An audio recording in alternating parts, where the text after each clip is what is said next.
여러분, 우리는 지난 시간에 예수님을 잡으려는 이 군인들로 인해서 칼로 맞서려고 했던 이 제자들에게 예수님은 이렇게 말씀하죠. 칼을 가지는 자는 다 칼로 망하리라 라고 말씀합니다. 즉 우리 인간이 가지는 칼이라는 강함이죠. 이 강함이 오히려 인간을 망하게 한다는 사실을 말씀하죠. 여러분, 인간의 강함은 자신의 힘을 의지하게 돼요. 스스로 자신의 힘을 의지합니다. 반면에 우리의 약함은 오히려 하나님만을 의지하게 만들어서 하나님의 은혜가 우리 안에 머물게 됩니다. 자, 그 하나님의 은혜가 우리 안에 진정한 강함으로 역사하게 되죠. 그래서 우리가 진정한 강함은 바로 우리가 약함을 통해서, 강함이 아니라 약함을 통해서 하나님의 은혜가 우리 안에 머물게 될 때에 우리는 약하지만 강한 존재로 살아가게 됩니다. 여러분, 오늘 우리가 함께 나누게 되는 말씀 또한 지난 시간에 나누었던 우리 성도들이 약하지만 세상에서 강한 존재로 살아가게 하는 하나님의 말씀입니다. 오늘도 주시는 하나님의 말씀을 통해서 우리가 약하지만 강한 존재로 살아가는 복된 성도들이 되시기를 간절히 축복합니다. 오늘 말씀 57절은 이렇게 말씀합니다. 예수를 잡은 자들이 그를 끌고 대제사장 가야바에게로 가니 거기 서기관과 장로들이 모여 있더라. 여러분, 본문에서 말씀하는 서기관과 장로들은 사내들인 공의의 의원을 말합니다. 여러분, 이 본문에 나오는 이 대제사장을 포함해서 71명의 의원들이 늦은 시간이에요. 한밤중에 모여서 예수님을 지금 심판하고 있다는 것은 이들이 이미 예수님에 대한 어느 정도의 결론을 가지고 있다는 사실을 알게 됩니다. 자, 이러한 결론에 도달하기 위해서 대제사장과 공의회는 거짓 정인들을 내세우게 되죠. 59절입니다. 대제사장들과 온 공회가 예수를 죽이려고 그를 칠 거짓 증거를 찾으매 대제사장과 공의회는 예수님을 죽이려고 여러 가지 거짓 증거들을 내세우게 됩니다. 그러나 예수님을 죽일 만한 마땅한 증거를 찾지 못해요. 그래서 이번에는 두 사람이 예수님을 고발하게 됩니다. 61절 말씀. 이르되 이 사람의 말이 내가 하나님의 성전을 헐고 사흘 동안에 지을 수 있다 하더라 하니. 여러분, 요한복음 2장 19절에 의하면 예수님이 이렇게 말씀하죠. 예수께서 대답하여 이르시되, 요한복음 2장 19절에 예수님이 이렇게 말씀합니다. 예수께서 대답하여 이르시되 너희가 이 성전을 헐라 내가 사흘 동안에 일으키리라. 이 말씀은 예수님의 십자가로 말미암아 우리 안에 새롭게 세워질 성령의 전을 말씀합니다. 예수님이 십자가의 사건, 이 예수님이 십자가를 짐으로 말미암아 성전 안에 머물러 있던 하나님이 저와 여러분 안에 성령으로 임하게 되죠. 그래서 고린도전서 6장 19절은 이렇게 말씀해요. 너희 몸은 너희가 하나님께로부터 받은 바 너희 가운데 계신 성령의 전인 줄을 알지 못하느냐. 너희는 너희 자신의 것이 아니라. 여러분, 우리는 예수님의 십자가로 인해서 성령님이 거하는 거룩한 성전이 되었습니다. 그래서 예수님은 이스라엘 백성들이 소중하게 여겼던 하나님의 성전의 개념은 다시 무너지고 성령님으로 말미암아 새롭게 세워질 성전에 관해서 말씀하게 되었던 겁니다. 그러나 이스라엘 백성들은 이 말씀을 문자 그대로 해석해서 마치 예수님이 무력적인 물리적인 힘을 동원해서 하나님의 성전을 무너뜨린다고만 생각을 했던 거예요. 자, 여러분, 이 말씀을 제대로 이해하기 만무했던 이스라엘 백성들에게 예수님은 아무리 설명해도 이 말씀을 알아들을 수 없다는 사실을 알았던 거죠. 자, 그래서 예수님은 이들의 말에 침묵하게 됩니다. 다른 말로 대답할 가치가 없었던 거죠. 그래서 이번에는 대제사장이 이렇게 말씀해요. 63절입니다. 예수께서 침묵하시거늘 대제사장이 이르되 내가 너로 살아계신 하나님께 맹세하게 하노니 내가 하나님의 아들 그리스도인지 우리에게 말하라. 대제사장은 예수님이 하나님의 아들이라고 말한 사실을 고백받으려고 했던 거죠. 자, 그래서 예수님은 오히려 대제사장이 스스로 예수님이 하나님의 아들이라는 사실을 시인하고 있다는 사실을 말씀하게 됩니다. 자, 이 말을 듣고 있던 공의회 의원들은 예수님에게 신성 모독죄를 뒤집어 씌워서 사형을 선고하게 됩니다. 66절이죠. 너희 생각은 어떠하냐? 대답하여 이르되 그는 사형에 해당하니라 하고. 여러분 이제 우리가 잘 알다시피 이스라엘 백성하면 누구보다도 하나님을 잘 섬겼던 백성들이죠. 자, 그렇다면 당연히 이 하나님의 아들인 예수님을 믿는 것은 필연적인 기결입니다. 무슨 말씀이죠? 하나님을 믿는다면 당연히 하나님의 아들인 예수님을 믿는 것은 당연하다라는 말이죠. 그런데도 하나님의 아들인 예수님을 믿지 못했다는 것은 두 가지로 설명할 수 있어요. 하나는 하나님을 믿지 않았거나 다른 하나는 예수님이 하나님의 아들이 아니거나 둘 중에 하나입니다. 자, 그런데 우리는 이미 예수님이 하나님의 아들이라는 사실을 알고 있어요. 그렇다면 하나의 결론만 남게 되죠. 바로 누구보다도 하나님을 잘 믿었던 이스라엘 백성들이 하나님을 믿지 않았다는 결론에 도달하게 됩니다. 자, 여러분 이스라엘 백성들이 하나님을 잘 믿는다고 하면서 하나님을 믿지 못했던 이유가 있어요. 바로 그 이유를 사실상 오늘 본문 61절이 지금 말씀하고 있는 겁니다. 여러분 61절 한 번 더 봉독합니다. 이르되 이 사람의 말이 내가 하나님의 성전을 헐고 사흘 동안에 지을 수 있다 하더라 하니. 여러분 하나님의 아들인 예수님이 지금 하나님의 성전을 헐라고 지금 말씀하고 있는 거예요. 쉽게 이해할 수 없는 말씀이죠. 어떻게 하나님의 아들인 예수님이 아버지의 성전을 헐라고 말씀할 수 있을까요? 마치 자식이 지금 아버지의 집을 무너뜨리라고 지금 말씀하고 있는 거예요. 여러분 이 말씀은 우리에게 좀 적용을 해보면 이런 말씀과 같아요. 앞으로 성화교회 없앨 테니까 모이지 마십시오. 막 이런 말과 같은 거예요. 성전이 무너져야 한다는 말씀은 모이지 말라는 말씀과도 같은 말씀이죠. 멀쩡한 교회를 없앤다고 하면 누가 이거 쉽게 받아들일 수 있겠습니까? 여러분 이처럼 당시에 그들이 섬겼던 하나님의 성전은요 화려하고 사람들이 많이 모이고 아주 잘 되던 성전이에요. 물질적으로도 아주 잘 되던 성전입니다. 그런데 이러한 하나님의 성전을 헐라는 이 예수님의 말씀은 이스라엘 백성들에게는 쉽게 받아들일 수 없는 충격적인 말이었던 겁니다. 자, 그러나 예수님이 이들에게 이렇게까지 말씀한 데는 그만한 이유가 있습니다. 여러분 우리가 예수님이 하나님의 성전을 헐라고 말씀하신 이유를 알기 위해서는 우리가 먼저 이스라엘 백성들의 성전에 대해서 간략하게 살펴볼 필요가 있습니다. 여러분 하나님의 성전을 처음으로 건축한 인물이 바로 솔로몬 왕이죠. 그래서 이스라엘 백성들이 제일 처음 성전을 제1성전, 다른 말로 솔로몬이 지었다고 해서 솔로몬 성전 그렇게 말합니다. 솔로몬이 왕이 되던 5년째 되던 해에 시작해서 7년 만에 완공하게 되죠. 원래는 아버지인 다윗 왕이 성전을 그렇게 짓고 싶었습니다. 건축하고 싶었죠. 그러나 하나님은 다윗이 전쟁터에서 피를 많이 흘렸다는 이유로 성전 건축을 허락하지 않습니다. 그래서 대신에 아들인 솔로몬 왕이 건축하게 되죠.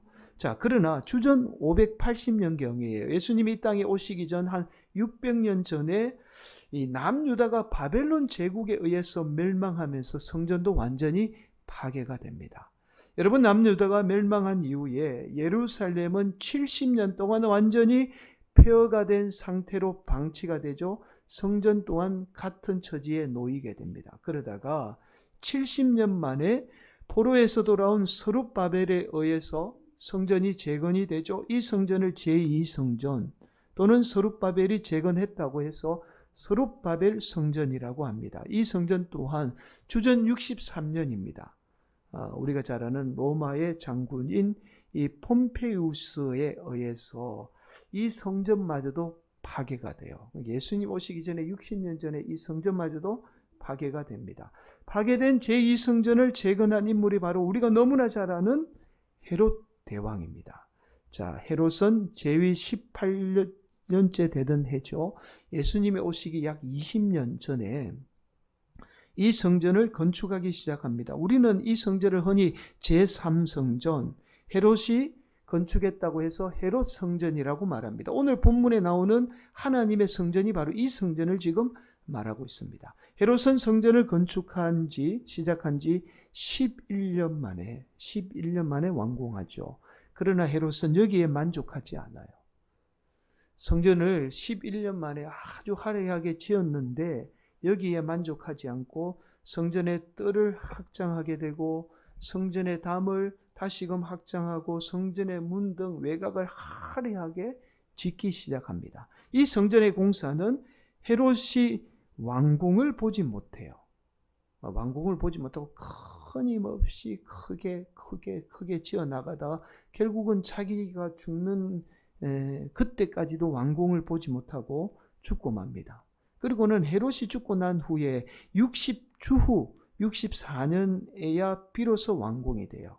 그러니까 무려 80년 만에 완공이 된 겁니다. 자, 여러분 80년이라는 아주 긴 세월이잖아요. 긴 세월이 말해주듯이 얼마나 화려하고 거대한 성전이라는 사실을 알 수 있습니다. 그래서 당시 이 성전의 규모가 오늘날로 축구장 35개 정도, 상암 월드컵 경기장 축구장 규모의 35배의 규모였다고 전해집니다. 여러분, 이러한 거대한 성전을 지으려면 꼭 필요한 것이 있잖아요. 돈이죠. 물질입니다. 그래서 예수님 당시 성전이 물질을 위해서 두 가지 일을 합니다. 제가 언젠가 여러분에게 말씀을 드렸죠. 첫 번째는 성전에 드리는 희생제물을 독점해요. 자, 구약의 말씀에 의하면 흠이 있는 동물은 희생제물로 하나님께 드릴 수가 없습니다. 그래서 성전에서 파는 동물 외에 다른 곳에서 산 동물을 드리게 되면 성전에서 받아주지 않았던 거예요. 어떻게든지 동물의 흠을 잡아서 성전에서 파는 동물만을 사게 했던 겁니다. 그래서 당시 성전에서 예배드리는 사람들은요, 어쩔 수 없이 터무니없는 비싼 가격으로 이 성전에서 파는 동물을 살 수밖에 없었던 거죠. 자, 두 번째가 바로 환전입니다. 당시의 성전 안에는 무조건적으로 세겔이라는 돈으로 거래할 수 있어요. 그러면 성전 안에서 동물을 사고 성전 안에서 그 동물을 사는 돈을 지불하려면 세겔로 돈을 환전해야 되죠. 자, 이 환전을 하기 위해서는 막대한 환전세를 내게 되었던 겁니다. 자, 성전 안에서 동물을 사기 위해서 어쩔 수 없이 세겔이 필요하니까 이 막대한 환전세를 내고 이 동물을 사기 위해서 세겔로 환전하게 되었던 거죠. 이것이 당시 이 하나님의 성전이라고 일컬었던 헤롯 성전이 행했던 일들입니다. 여러분, 이제 오늘날 현대사회 전반에 걸쳐서 많은 영향을 끼친 인물 가운데 한 분이 라인홀드 니버 목사님입니다. 이분은 이제 목사이면서 학자예요. 근데 목사임에도 경제, 정치, 우리 사회 전반에 걸쳐서 많은 영향을 미친 분이에요. 이분이 쓰신 책 가운데 아주 유명한 책이 있어요. 그 책이 뭐냐면 도덕적 인간과 비도덕적 사회라는 책이 있습니다. 이 책에 라인홀드 니버 목사님이 이렇게 말씀합니다. 앞에 한번 보실까요? 사람은 누구나 할 것 없이 도덕성을 가지고 태어난다. 선함을 가지고 태어난다는 거예요. 또 반면에 자기만을 위한 이기심도 함께 가지고 태어난다. 악함도 함께 가지고 태어난다는 말이겠죠. 그러나 집단과 개인적인 도덕성은 반드시 충돌할 수밖에 없다. 왜냐하면 집단은 사회 지배청의 이익에 뿌리를 둘 수밖에 없다. 특히 오늘날 현대사회는 집단적 이기심의 힘과 범위와 지속성을 깨닫지 못한다. 사실은 집단 안에 들어오게 되면, 집단 안에 우리가 속하게 되면 그것을 깨닫는 것은 불가능하다. 여러분, 이 말씀이 무슨 말씀이냐면 어느 집단이든지 그 집단은요, 가진 자죠. 지배청이 자신의 권력을 유지하기 위해서 가지지 못한 자, 피지배청의 자유를 억압하게 돼요. 자, 그럴 때마다 지배청은 개인의 자유보다 집단의 평화가 더 중요하다는 말로 이 피지배청의 자유를 억압하게 되죠. 집단의 평화가 중요하기 때문에 개인의 자유가 희생되어야 한다라고 말해요. 우리 대한민국에 평화가 중요하기 때문에 국민 한 사람 한 사람 자유는 조금 희생되어도 돼, 그렇게 말하는 것과 같은 거예요.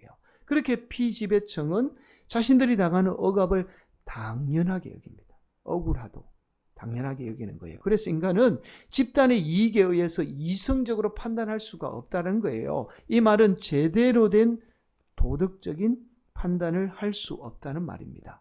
자, 그래서 라인홀드 니버 목사님이 이 책에서 강조하는 것이 있어요.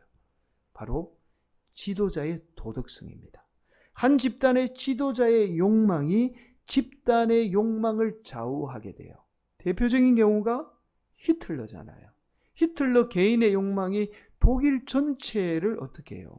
그들이 도덕적으로 잘못인지를 제대로 판단하지 못하고 히틀러에 의해서 온 독일이 욕망에 의해서 사로잡히게 되었던 겁니다. 자, 여러분, 라인홀드 니버 목사님의 책을 인용하는 이유가 있습니다. 바로 헤롯이라는 이 지도자 한 사람이 하나님 성전을 통해서 자신의 욕망을 표출하게 되죠. 여러분, 지도자 한 사람의 이 욕망이 나중에는 이스라엘 백성의 전체의 욕망이 되어버린 거예요. 바로 헤롯이라는 지도자 한 사람의 욕망이 이스라엘 백성의 이성을 마비시켜버린 거예요. 성전이 그들의 욕망의 도구가 되어버렸던 겁니다. 그래서 예수님이 반드시 이스라엘 백성들의 욕망의 도구였던 이 하나님의 성전을 헐고 다시 우리 안에 온전한 성령의 전이 세워져야 한다는 사실을 말씀하게 되었던 거예요. 여러분, 이스라엘 백성들에게 하나님의 성전이 우상이 될 수밖에 없었던 또 하나의 요인이 있습니다. 그 요인이 바로 율법이에요. 율법은 하나님께서 이스라엘 백성들에게 특별히 주신 하나님의 말씀이죠. 그러나 이 율법이 어느 순간에 이스라엘 백성들에게 복의 수단이 되고 말아요. 율법의 목적은 하나님께 순종하는 데 목적이 있죠. 그런데 율법을 지켜야만이 복을 받는다는 물질의 개념으로 변질이 되고 맙니다. 그래서 하나님의 말씀인 이 율법을 악용해서 하나님의 성전마저도 우상으로 변질이 되죠. 여러분, 율법에서 성전을 거룩하게 여기라는 말씀은 성전에 하나님이 거하기 때문이에요. 성전 자체가 거룩한 게 아니죠. 하나님이 거하기 때문에 그 성전이 거룩한 겁니다. 그래서 성전의 화려함과는 전혀 상관이 없어요. 구약에서 하나님이 지으라고 명령한 이 하나님의 성전 또한 화려한 성전이 아닙니다. 그런데 이스라엘 백성들은 마치 성전이 화려해야만이 성전을 통해서 예배를 드리는 자신들마저도 세상적인 복을 받는다고 생각을 했던 거예요. 그래서 이스라엘 백성들은 율법을 이용해서 자신들의 욕망을 이루려고 화려한 하나님의 성전에 집착하게 되었던 겁니다. 여러분, 오늘날 율법주의가 형태를 조금 바꾼 것이 바로 기복주의입니다. 여러분, 이제 율법주의 이렇게 이야기하면 오늘 뭐 율법주의 누가 모르는 사람 어디 있어 그렇게 이야기하지만 사실은 이 율법주의가 교묘하게 한국 교회에서 형태를 바꾼 게 기복주의예요. 율법주의에 대해서 조금 더 말씀을 드리면 율법주의는 우리가 무엇인가 해야만 복을 받는다라고 말합니다. 오늘날 한국 교회가 기복주의, 오늘날 한국 교회의 기복주의도 이와 비슷한 형태를 보이고 있어요. 여러분, 교회가 화려하고 그 화려한 교회를 위해서는 물질이 필요하잖아요. 그러면 우리가 그 화려한 교회를 위해서 우리가 희생해야만이 무엇인가 해야만이 복을 받는다라고 말해요. 오늘날 우리 성도들이 한국 교회가 만들어낸 잘못된 복에 사로잡혀 있는 거예요. 여러분, 우리는 이미 예수님을 믿는 순간 복을 받은 존재입니다. 그래서 더 이상의 복이 필요하지 않아요. 이 말은 하나님이 우리를 구원한 이 복이 완전한 복이며 이 복 하나로도 충분하다는 말이에요. 그런데 기복주의는 오직 세상의 복만을 복이라고 말합니다. 그래서 우리가 세상의 물질이나 세상적인 복을 받지 않으면 복을 받지 못한 존재라고 생각해요. 예수 믿어도 우리가 여전히 복 받지 못한 존재라고 생각을 하게 되는 거예요. 그래서 우리 성도들이 하나님의 놀라운 복을 받았음에도 세상의 이 물질의 복을 받지 못해서 낙심하며 좌절하며 살게 되는 거예요. 예수님으로 말미암아 이미 완전한 복을 받았음에도 그 놀라운 복을 복이라고 생각하지 않고 오직 세상의 복에만 매여 살게 되는 거죠. 그래서 기복주의가 무서운 겁니다. 여러분, 우리는 이런 말 교회에서 참 많이 들어왔을 거예요. 우리 안에 성령의 전을 세워야 한다. 그래서 우리 안에 그 성령의 전을 세우기 위해서는 우리가 어떠한 수고와 노력을 기울여야 한다. 그래서 성경 많이 읽어야 하고 기도 많이 해야만 우리 안에 성령의 전이 세워진다. 이런 말 참 많이 들어왔을 거예요. 여러분, 성경 많이 읽고 기도 많이 하는 거 중요합니다. 그러나 우리 안에 하나님의 성전인 성령의 전은 우리의 수고와 노력으로 세워지는 게 아니에요. 이미 우리가 예수님을 믿는 순간 우리 안에 하나님의 성전인 이 성령의 전은 온전히 임했습니다. 이미 우리 안에 임한 하나님의 거룩한 성전인 성령의 전은 우리가 우리 안에 있는 욕망이라는 이 우상을 허물게 될 때에 성령의 전은 우리 안에 온전히 세워지게 돼요. 예수님으로 인해서 온전히 세워진 이 하나님의 성전인 성령의 전은 오히려 우리의 욕망으로 인해서 자꾸만 우리 스스로 어떻게 해요? 허물고 있는 거죠. 우리가 세우는 게 아니에요. 이미 우리 안에 예수님으로 말미암아 온전히 임했습니다. 우리의 노고와 수고로 세우는 게 아니라는 거예요. 이미 임했는데 우리의 욕망이 계속 허물고 있는 거예요. 사랑하는 성도 여러분, 오늘도 우리 성도들 가운데 예수님의 십자가로 인해서 세워진 하나님의 거룩한 성전인 성령의 전이 온전히 세워지기를 축복합니다.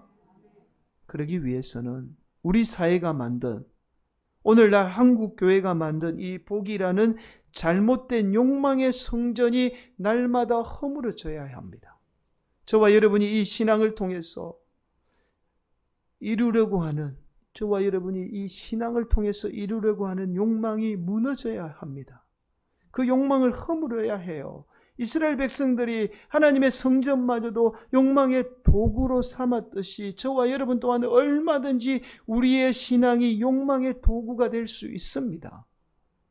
사랑하는 성도 여러분, 세상적으로 잘 되어서 우리가 강해 보이는 것만이 복이 아니에요.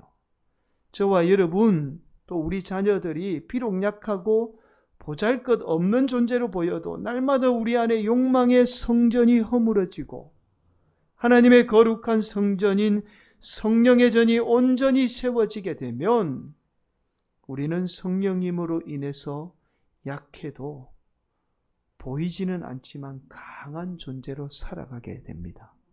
오늘도 우리 안에 욕망을 허무시는 복된 성도들이 되시기를 간절히 축원을 드립니다. 여러분, 유대교 신학자예요. 기독교 신학자가 아닙니다. 유대교 신학자 가운데 아브라함 헤셀이라는 분이 계세요. 이분은 이제 개신교에 아주 많은 영향을 끼친 분이에요. 유대교 신학자인데도 개신교와 많은 협력을 하면서 아주 많은 이제 영향을 끼친 분인데, 이분의 저서 가운데 아주 유명한 책이 있습니다. 그 책이 안식이라는 책입니다. 이분의 책에 의하면 이렇게 말하죠. 우리 인간의 문명은 공간을 정복하고 공간을 소유하기 위해서 발전해 왔다라고 그렇게 말합니다. 그래서 인간은 이 욕망의 공간을 소유하기 위해서 많은 시간과 노력을 기울이게 되죠. 그렇게 우리 인간은 우리의 삶의 목적을 오직 공간을 더 많이 소유하는 데 목적을 둡니다. 그러나 우리 인간의 존재의 핵심은 바로 공간의 개념이 아니라 시간의 개념 속에 있다라고 말합니다. 쉽게 말씀드리면 시간의 개념에는 소유가 아니라 존재가 중요하죠. 움켜짐이 아니라 나눔이 중요합니다. 또한 지배가 아니라 분배가 중요하죠. 정복이 아니라 조화가 우리의 삶의 목표가 돼요. 여러분, 시간은 누구나 다 가질 수 있잖아요. 소유할 수 있잖아요. 어느 한 사람이 특별히 소유할 수 있는 게 아니에요. 그래서 인간이 공간을 지배하고 공간의 사물을 얻는데 유일한 삶의 목적이 될 때에 인간은 자신의 삶뿐만 아니라 타인의 삶마저도 고통 가운데 몰아넣게 된다라고 말해요. 내가 가진 공간이 이 공간을 만족하지 못하고 타인의 공간마저도 자꾸만 빼앗게 되는 거죠. 이러한 욕망의 공간의 개념이 우리 인간의 모든 활동 영역에 영향을 미치게 되어 심지어 우리의 신앙까지도 영향을 받게 됩니다. 하나님의 공간이죠. 특정한 장소에만 하나님이 머물러 있다라는 이 공간의 개념의 지배를 받게 돼요. 이때부터 하나님은 특정한 장소에만 머물러 있고 어떤 공간에만 하나님이 있거나 아니면 어떤 형상의 신적인 의미를 부여해서 그곳에 하나님의 능력이 있다라고 생각해요. 오늘날 가톨릭 교회가 이런 오류를 범하잖아요. 어떤 것에 하나님의 신적인 능력이 있다고. 그래서 내가 거기를 만지면 하나님의 어떤 능력이 나타난다라고 그 특정한 공간에 하나님을 매이게 합니다. 그래서 마치 하나님은 영이 아닌 이 물질의 개념이 되어서 하나님을 섬기는 것이 아니라 오히려 인간의 욕망인 그 공간을 섬기게 되는 거예요. 결국 인간이 소유하려는 공간의 욕망 때문에 오히려 인간이 그 공간의 지배를 당하게 되는 겁니다. 자, 하나님이 안식일을 정하신 이유가 바로 여기에 있습니다. 우리가 일주일 내도록 이 공간을 소유하려고 욕망과 수고의 멍에에 매여 있다가 이 안식일 하루는 이 모든 멍에를 내려놓기 위해서 하나님이 안식일을 정한 거예요. 지금의 주일을 말하죠. 그래서 주일은 단순히 쉬는 날이 아니라 하나님이 창조하신 마지막 작품이자 창조의 목적이라고 말합니다. 아브라함 헤세는 이 책에서 마지막으로 이렇게 말하죠. 우리가 안식을 통하여, 앞에 한번 보실까요? 안식을 통하여 공간의 개념에서 벗어나게 될 때 우리는 영원한 시간의 개념 속으로 들어가게 된다. 결국 하나님은 영적인 존재이고 영원한 존재이기 때문에 우리가 안식을 통해서 영적인 존재인 하나님을 만나게 되고 그 하나님을 만날 때 진정한 회복이 일어난다. 우리가 욕망의 공간에서 벗어나게 될 때, 우리가 세상의 그 욕심에 의해서, 욕망에 의해서 벗어나게 될 때, 즉 우리의 욕망을 허무게 될 때에 우리는 진정한 하나님을 만나게 되고 세상에서 그 상처들이 우리가 회복이 된다라고 말씀을 하고 있는 겁니다. 사랑하는 성도 여러분, 바로 오늘 본문에 이스라엘의 백성들이 하나님의 거룩한 성전을 시간의 개념이 아닌 욕망이라는 공간의 개념으로 바꾸어 버린 거죠. 하나님이 주신 율법을 통해서 하나님의 거룩한 성전마저도 자신들의 욕망을 이루는 이 공간의 개념으로 바꾸어 버렸던 겁니다. 그렇게 하나님의 거룩한 성전이 자신들의 욕망의 도구화가 되어 버린 거죠. 심지어 이러한 욕망은 하나님의 아들인 예수님마저도 믿지 못하는 결과를 가져오게 되었습니다. 그렇게 자신의 욕망으로 이룬 이 성전이 오히려 자신들을 속박하며 심지어 타인의 생명마저도 앗아가는 무서운 신앙으로 변질이 되고 말았던 겁니다. 사랑하는 성도 여러분, 오늘도 우리 성도들이 이 욕망이라는 복의 공간이 허물어지기를 축복합니다. 오로지 세상의 복만을 추구하는 여러분 안에 있는 욕망의 성전이 무너지기를 축복합니다. 저와 여러분 안에 있는 잘못된 욕망의 성전이 허물어질 때에 우리 안에 임한 하나님의 거룩한 성전인 성령의 전은 온전히 세워지게 됩니다.